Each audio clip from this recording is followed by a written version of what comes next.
Sir, Amaravati అంటేనే దేవతల రాజధాని అని, దేవతల సంచరించినటువంటి రాజధాని అని అప్పట్లో సుమారు 4.5 సంవత్సరాల క్రితం ప్రధానమంత్రి గారు పవిత్ర జలాలు తీసుకొచ్చారు. పక్క రాష్ట్రాల ముఖ్యమంత్రులు సాక్షులుగా వచ్చారు. అప్పుడున్నటువంటి నేపథ్యం కూడా చూశారు అందరూ కూడా. ఈయన ప్రతిపక్షంలో ఉండి అవును ఎస్ అమరావతి అందరికీ మధ్యలో ఉంది, 33,000 ఎకరాలు ఉండాలి, ఇన్ని చెప్పాడు, నేను ఇక్కడే ఇల్లు కట్టుకుందా అన్నాడు, నేను ఇక్కడ ఉంటాను, అభివృద్ధి చేస్తా అని చెప్పి మాటలు చెప్పారు. ఈ 4.5 సంవత్సరాలుగా అమరావతి రైతులు పడుతున్న వేదన కానివ్వండి, పండగలు లేకుండా, పబ్బాలు లేకుండా, కనీసం ఈ ఉద్యమ శిబిరాలకు అంకితం అయిపోయిన వాళ్ళ పరిస్థితిని చూసైనా ఆయనకి చాలనేది కలగదా, లేకపోతే రేపు భవిష్యత్తు ఎలా ఉండబోతుందంటారు 24? ఇక్కడ జాలి కరుణ అన్న విషయాలు పక్కన పెడితేనండి, ముఖ్యంగా గమనించాల్సిన విషయం ఏంటంటే జగన్మోహన్ రెడ్డి అనే వ్యక్తికి ఇక్కడ అమరావతిని అభివృద్ధి చేయడం అనేది ఇష్టం లేదు. అది దృష్టిలో పెట్టుకొని, అది మనసులో పెట్టుకొని జనాన్ని మభ్యపరచడం కోసం, అబద్ధాలు చెప్పడం కోసం ఇక్కడ ఇల్లు కట్టుకున్నానని చెప్పి ప్రతిపక్ష నాయకుడు ఉన్నప్పుడు పాదయాత్ర చేసినప్పుడు మా ప్రాంతంలో కూడా కొన్ని రోజులు తిరగడం జరిగింది. అక్కడ కొంతమంది ఇళ్లలో బస్ చేయడం కూడా జరిగింది. ఆ సమయంలో ఆయన చెప్పిన అబద్ధాలు ఏంటంటే, చాలా మంది అడిగారు అమరావతిని తీసుకొచ్చినటువంటి తాడికొండ కాన్స్టిట్యున్సీలోనే ఎందుకు ఓడిపోయింది అని చాలా మంది రాష్ట్ర వ్యాప్తంగా అడుగుతున్న ప్రశ్న. దానికి సమాధానం చెప్తా ఉన్నాను. ఆ రోజు నా పాదయాత్ర చేస్తున్నప్పుడు ఇక్కడ రైతులకి, ఇక్కడ కొంతమంది ఎవరైతే టీడీపీ అంటే ఇష్టం లేని వాళ్ళు, లేదంటే కొంతమంది అత్యాసపరులైనటువంటి రైతులు ఉన్నారో వాళ్ళతో చెప్పింది ఏంటంటే, మీకు ఇప్పుడున్న గజాల కన్నా కూడా 200 గజాలు ఎక్కువ ఇస్తాను, రేపు అధికారంలోకి వచ్చిన తర్వాత ఇక్కడ 10,000 ఎకరాల ల్యాండ్ బ్యాంక్ ఉంది, దాన్ని చంద్రబాబు నాయుడు కన్నా గొప్పగా అభివృద్ధి చేసి అసలు అమరావతి అనేది విశ్వనగరంగా తీర్చిదిద్దుతాను అని చెప్పి ఆయన చెప్పిన అబద్ధాలని చాలామంది నమ్మారు. అదేవిధంగా ఇక్కడ గమనించినట్లయితే ఈ రాజధాని అన్న విషయం ఈ తాడికొండ కాన్స్టిట్యున్సీలో ఉన్నటువంటి 4 మండలాల్లో ఒకటైనటువంటి తుళ్ళూరు మండలంలో ఉంది తప్పితే మిగతా 3 మండలాలు అయినటువంటి తాడికొండ కానీ, మేడికొండూరు కానీ, ఫిరంగిపురం కానీ ఈ రాజధానికి సంబంధం లేని మండలాలు.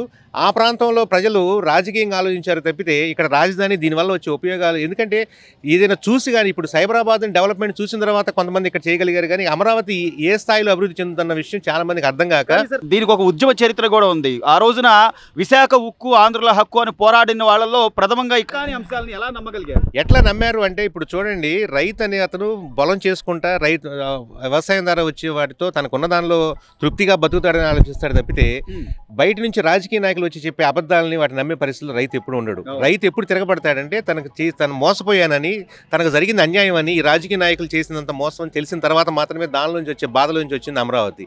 అప్పుడు తిరగబడతాడు తప్ప ఆ రోజున అమృతరావు గారు మన తాడికొండ నియోజకవర్గం చెందినటువంటి ఆయన కూడా విశాఖ ఉక్కు కోసం ఆయన ఫైట్ చేశాడు అంటే ఆ రోజున ఉమ్మడి ఆంధ్రప్రదేశ్ రాష్ట్రానికి ఒక గొప్ప పరిశ్రమ రావాలని చెప్పి, ఉద్యోగాలు రావాలని చెప్పి రాష్ట్రం కోసం ఆలోచించాడు తప్ప మరి ఆ రోజున చాలా మంది అడగచ్చు, ఒక అమృతరావు గారికి ఎందుకు పట్టింది, మిగతా రాష్ట్రంలో ప్రజలందరూ ఏమయ్యారు అని. అదేవిధంగా ఆంధ్ర రాష్ట్రం ఏర్పడడానికి కారణమైన పొట్టి శ్రీరాములు గారి ఎందుకు వచ్చాడు, మిగతా ఆంధ్రులంతా ఎందుకు రాలేదు? ఆ రోజున ఆ ఉద్యమం కానివ్వండి, లేదంటే అమృతరావు గారి విశాఖ ఉక్కు ఉద్యమం కానివ్వండి, ఏదైనా గమనించుకుంటే కొంతమంది వ్యక్తులతో మొదలైన తప్పితే ఎక్కువ శాతం మంది ప్రజలు మొదట్లో ఆ ఉద్యమానికి రాలా. అదేవిధంగా అమరావతి ఉద్యమం కూడా ఎప్పుడైతే 2019 డిసెంబర్ 17 సాయంత్రం అసెంబ్లీలో ముఖ్యమంత్రి గారు 3 రాజ్యాలను ప్రతిపాదన చేశారో 18వ తారీఖు ఉదయాన్నే కొంతమంది రోడ్ల మీదకి వచ్చేశారు. ఎందుకంటే బిడ్డల యొక్క భవిష్యత్తు ఏమైపోతుందో, వాళ్ళు మేము ఏ లక్ష్యంతో పొలాలు ఇచ్చామో ఆ లక్ష్యాలు దెబ్బతింటున్నాయి, ఇప్పుడు ఇక్కడ రాజధానిని కనుక ఇక్కడ సరళిస్తే ఆ అభివృద్ధి అనేది ఇక్కడ ఆగిపోతే మేము ఇచ్చిన పొలాలన్నీ ఏమైపోతాయి, ఎందుకంటే మేమేమి ₹1 కూడా కాంపెన్సేషన్ తీసుకోకుండా పొలాలు ఇచ్చిన వాళ్ళం. చాలా మంది మధ్యలో అడిగారు, మధ్యలో కొంతమంది కూసారు కూడా, వాళ్ళ పొలాలు వాళ్ళకి ఇచ్చే సరిపోతుంది కదా అని. ఒకసారి వాళ్ళందరూ నేను వచ్చి ఇక్కడ చూడమని చెప్తా ఉన్నాను, ఏ పొలాలు ఎవరికి ఇస్తారో, ఎక్కడ గట్టులు లేవు, కుంటలు లేవు, డొంకలు లేవు, ఏమీ లేని పొలాలు, ఇక్కడ వ్యవసాయానికి పనికిరాని భూముల్ని తిరిగి వాళ్ళకి ఇస్తాము అంటే అది అంతా వాళ్ళు ఎక్కడో కూర్చొని మాట్లాడే రాజకీయ మాటలు తప్పితే. అదే విధంగా కొంతమంది చాలాసార్లు విన్నారు ఇప్పటికి, ఒక ఎడారనో ఒక శ్మశానమనో, కానీ వాళ్ళు చేస్తున్న మోసం ఏంటో రాష్ట్ర ప్రజలు కూడా గమనించాల్సిన అవసరం ఉంది. ఏ ఎడారి అన్నారు, ఏ శ్మశానం అన్నారు, అదే చోట వాళ్ళకి అప్పులు పుట్టకపోతే ఇదే రాజధానిలో మొన్న పెట్టారు పిచ్చుకలపాలెం దగ్గర 4 కోట్లు, నవలూరు దగ్గర 5 కోట్లు ఎకరం. ఎక్కడి నుంచి వస్తుందండి? ఏ ప్రాంతంలో అయినా ఒక భూమికి ధర రావాలంటే అక్కడ అభివృద్ధి జరగాలి. ఈ అభివృద్ధిని చంపేసిన అమరావతిలో మీరు ఏ అభివృద్ధి లేకుండా చేసిన అమరావతిలోనే మీరు 5 కోట్లు 6 కోట్లు ఎకరం ధర పెట్టారు అంటే అభివృద్ధి చెందుండే. ఇప్పుడు మేము రాజధాని నిర్మాణానికి పోను 10,000 ఎకరాలు వదిలిపెట్టినటువంటి ల్యాండ్ బ్యాంక్ ని కనుక డెవలప్ చేసుకుని ఉంటే 6-7 లక్షల కోట్ల రూపాయల ఆదాయం ఈ రాష్ట్ర ప్రభుత్వానికి వచ్చింది, రైతులకు కాదు. ఎందుకంటే మేమందరూ ఆల్రెడీ రాష్ట్ర ప్రభుత్వానికి ఇచ్చేసాం. ఈ రాష్ట్ర ప్రభుత్వం కనుక సరైన విధంగా అమరావతిని నిర్మాణం చేసి అభివృద్ధి చేసి ఉన్నట్లయితే 6-7 లక్షల కోట్ల రూపాయల సంపదని ఈ రాష్ట్రానికి, ఈ 5.5 కోట్ల మంది ఆంధ్రులకి పంచిపెట్టే అవకాశం దక్కుండేది. ఈ అభివృద్ధిని ఆపేసి అమరావతిని నాశనం చేయాలన్నటువంటి ఒకే ఒక కోరికతో తప్ప అభివృద్ధి అంటే పట్టనటువంటి ఇప్పుడు పాలకులు ఈ ప్రాంతాన్ని ఏ విధంగా మార్చారు, నిజంగా వాళ్ళు అనుకున్న విధంగా శ్మశానంగానే మార్చారు. ఇప్పటికి దానికి బలైంది ఇదే తాడికొండ కాన్స్టిట్యున్సీలో గెలిచిన శ్రీదేవి గారు. ఆవిడ సొంత కాన్స్టిట్యున్సీలో ఎమ్మెల్యేగా ఉండి ఆవిడ అడుగుపెట్టలేని నేపథ్యం. నిన్నగాక మొన్న మంగళగిరిలో ఆర్కే గారు పార్టీకి ఆయన పదవికి కూడా రాజీనామా చేసిన పరిస్థితి. ఆయన చెప్పాడు ఎన్నికల్లో, నేను మా అన్నతో మాట్లాడాను, మా అన్న ఇక్కడే అభివృద్ధి చేస్తా అన్నాడు, ఇక్కడ ఇల్లు కట్టుకున్నాడని ఆయన చెప్పాడు. అంటే ఇక్కడ ప్రజలు మాత్రమే కాదు వైసీపీ నాయకులు కూడా మోసపోయారనేది ప్రజలకు తేటతెల్లమవుతున్న నేపథ్యంలో 24 ఎన్నికలు ఎలా ఉండబోతున్నాయి అంటారు? మీరు చెప్తున్నారు వైసీపీ నాయకులని. జాగ్రత్తగా పరిశీలిస్తే ఈ రాష్ట్రంలో ఒక్క జగన్మోహన్ రెడ్డి తప్ప ఆయన పక్కన వాళ్ళు కూడా మోసపోయే పరిస్థితి ఈ రోజున. దానికి ఉదాహరణ మనం చాలా మంది చూసాము.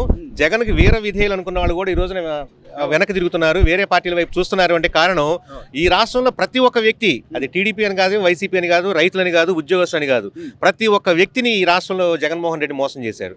కాబట్టి ఇప్పుడు ఏదో ఇక్కడ అభ్యర్థులు మారుస్తున్నాం, ఇంతకుముందు హోమ్ మినిస్టర్ చేసాడు సుచరిత గారిని తీసుకొచ్చి మళ్ళీ ఇక్కడ వేస్తున్నాము, దీనివల్ల ఏదో పైగా వాళ్ళు చెప్పేది ఏంటంటే ఈ తాడికొండ కాన్స్టిట్యున్సీలో ఉన్నటువంటి ఫిరంగిపురం మండలం ఆవిడ సొంత ప్రాంతం కాబట్టి అక్కడ విపరీతమైన మెజార్టీ తీసుకురావచ్చు. ఈ రాజధాని ప్రాంతంలో మాత్రం పూర్తిగా వ్యతిరేకత వచ్చేసింది. ఇంతకుముందు ఏదైతే జగన్మోహన్ రెడ్డి మోసపు మాటలు విని మోసపోయి వైసీపీకి చేసిన వాళ్ళు కూడా ఉద్యమం మొదలైన వెంటనే రోడ్ల మీదకి వచ్చేసి వాళ్ళ పార్టీ నుంచి బయటికి రావడం జరిగింది. ఆ విధంగా చూసుకుంటే ముఖ్యంగా తుళ్ళూరు మండలంలో ఈ చుట్టుపక్కల ప్రాంతాల్లో విపరీతమైన వ్యతిరేకత ఉంది. ఇది ఒక అమరావతిని దృష్టిలో తీసుకుంటే.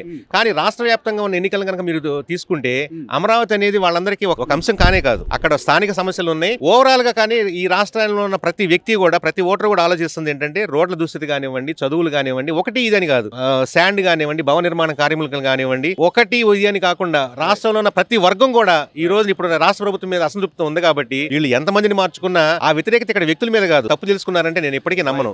వాళ్ళ స్వార్థ ప్రయోజనాలు, వాళ్ళ అవకాశాల కోసం వాళ్ళ పార్టీలు మారతారు తప్ప ఏ రాజకీయ నాయకుడు పార్టీ మారినా ఇంకో ఈ ప్రాంతం నుంచి వేరే ప్రాంతానికి వెళ్ళినా వాళ్ళ గెలుపు అవకాశాల కోసం, వాళ్ళ అధికారం కోసం చూస్తారు తప్పితే ప్రజలకి సేవ చేద్దామని పార్టీ మారినాళ్ళు లేదంటే ప్రాంతం మారినాళ్ళు ఒక రాజకీయ నాయకుడు చూపించండి నాకు, నేను నిస్వార్థంగా వస్తున్నాను, రైతులకు సేవ చేస్తాను లేదా ప్రజలకు సేవ చేస్తాను అని చెప్పి అటువంటి వ్యక్తులు అసలు పార్టీలను లేదా ప్రాంతాలు మారాల్సిన అవసరం ఏంటి? సుచరిత గారు ముందు ప్రతిపాడులో చేశారు. మరి ప్రతిపాడులో ఎందుకు మిమ్మల్ని గెలిపించడానికి మీకు భయమా? ఇప్పటికే అసంతృప్తితో ఉంది. గతంలో తిరగబడింది కదా ఆల్రెడీ వైసీపీ మీద. ఎప్పుడు అంటే గెలిచినా గెలవకపోయినా పర్వాలేదు, మోసం చేశారంటారు. అదే కదా అంతిమంగా ప్రాంతాలు మారుస్తున్నారు అంటే ఆ ప్రాంతంలో గెలవనాళ్ళు పక్క ప్రాంతాలు ఎలా గెలుస్తారు? అంటే మీకు అసలు అంటూ ఒక జనాదరణ నుండి మీరు చేసే రాజకీయాలు చూసి మీరు వీళ్ళు నిజంగా నిస్వార్థంగా ప్రజలకు సేవ చేయదలుచుకుంటే చేస్తున్నారన్న భావనతో కనుక ప్రజలు ఉంటే వాళ్ళు రాష్ట్రంలో ఎక్కడ పెట్టినా గెలుస్తారు. దానికి మనం చాలా ఉదాహరణలు చూస్తున్నాం. మరి ఇప్పుడు ప్రాంతాలు మార్చడం వల్ల లేదంటే ఈ పార్టీ నుంచి ఆ పార్టీకి వెళ్ళడం వల్ల వాళ్ళు కోరుకునేది అధికారం తప్ప ప్రజాసేవ కాదు, రైతులకు ఏదో మేలు చేయాలని కాదు. అంతిమంగా ఏం చెప్పదలుచున్నారు సార్? మరో 3-4 నెలల్లో ఈ 5 ఏళ్ల పరిపాలన కూడా పూర్తి అయిపోయి రేపో మాపో ఎన్నికలు కూడా రాబోతున్న నేపథ్యంలో ఒక అమరావతి ఉద్యమకారుడిగా కానీ, అమరావతి రైతుగా కానీ ఇక్కడ ఎవరి ద్వారా అయితే మీరు ఇక్కడ వంచింపబడ్డారు, దానికి సంబంధించి రాష్ట్ర ప్రజలకు ఏం చెప్పదలుచు? మేము రాష్ట్ర ప్రజలకు చెప్పేది ఒకటేనండి, రైతు ఎప్పుడు కూడా పక్కవాడి కోసం, వేరే దానికోసం లేకపోతే ఒక అధికారం కోసం ఎప్పుడు ఆశపడ్డు. తనకున్న భూమిలో తను పండించుకుంటూ తన పిల్ల బిడ్డల గురించి, తన కుటుంబం గురించి ఆలోచించుకుంటాడు తప్ప ఇంకొక దానిగా ఆశపడటం కానీ, ఇంకొక వ్యక్తి యొక్క ఆదాయాన్ని తను తీసుకుందామని కానీ స్వార్థంతో కానీ ఎప్పుడు ఆలోచించడు. కానీ అటువంటి రైతుని మోసం చేసి ఈ రోజు అధికారం కోసం వీళ్ళు ఆడుతున్నటువంటి నాటకాలు ఇవన్నీ చూసిన తర్వాత కూడా ఇప్పటికే చాలా మంది రాష్ట్రంలో ఈ అమరావతి రైతులు జరిగిన అన్యాయం చూసిన తర్వాత ఎవరైనా ప్రజోపయోగాల కోసం అంటే రోడ్ల కోసం కానీ, ఇంకో పరిశ్రమల కోసం కానీ సెంటు స్థలం ఇస్తారో మీరు కనుక్కోండి. ఎందుకంటే జరుగుతున్న అన్యాయం కళ్ళారా చూశారు వాళ్ళు ఈ 4 ఏళ్ల నుంచి. ఎవరు కూడా ఎవరు ఉంటే వాళ్ళు ఇండిపెండెంట్ గా పోటీ చేయమనండి. పార్టీలు ఎందుకు? వాళ్ళకి నీలో అంత నిజాయితీ నిబద్ధత ఉంటే ఇండిపెండెంట్ కూడా గెలుస్తారు. చాలా మంది అట్లా విధంగా చేసిన వాళ్ళు, ఒక ఉద్యమ నాయకులు ఇండిపెండెంట్ గెలిచి వాళ్ళు ప్రజలకు సేవ చేసిన సందర్భాలు ఉన్నాయి. అదే విధంగా మీరు కూడా ప్రజలకు సేవ చేయదలుచుకుంటే, నిస్వార్థంగా కనుక చేయదలుచుకుంటే మీరు ఇండిపెండెంట్ గా రండి. మీకు పార్టీల బలం ఎందుకు?